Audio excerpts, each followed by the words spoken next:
अमरोज़े Punjab restaurant बरूकैन में चौधरी जवेद इकबाल और चौधरी जुल्फ़कार अली उर्फ चांद की जानिब से शानदार पार्टी और अफ्तार डिनर का एहतमाम किया गया, जिसमें ओवरसीज़ पाकिस्तानियों के अलावा अल्लामा इकबाल कम्युनिटी सेंटर को खुसूसी तौर पर दावत दी गई।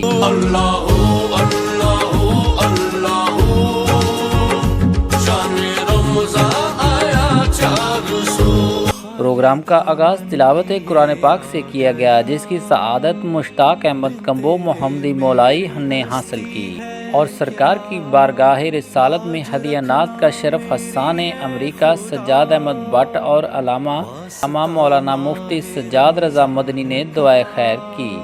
अल्लामा इकबाल कम्युनिटी की जानिब से Malik Nasir Awan, chairman Muhammad Tariq Bhatt, vice chairman Tahir Buta, सदर चौधरी मकसूद इलाही, नायब सदर Chaudhry Javed Iqbal, general secretary Muhammad Nadeem Arif, finance secretary के अलावा सीनियर डायरेक्टर अहसान नवाज, मलक अकरम, मलक मोहम्मद अरफान, नियाज अहमद भट्टी, अल्लामा मौलाना मुफ्ती सज्जाद अहमद मदनी, मुश्ताक अहमद कम्बो मोहम्मदी मौलाई, मियाँ राशिद चौधरी, सदाकत मियाँ अमजद, जफ़र इकबाल, राजा ज़फ़ीर अहमद और कम्युनिटी की सियासी, समाजी, मजहबी और कारोबारी मारूफ शख्सियात की शिरकत। रोज़ा अफ्तार किया। पाकिस्तान व उम्मत मुस्लिमा के लिए ख़ुसूसी दुआ की गई।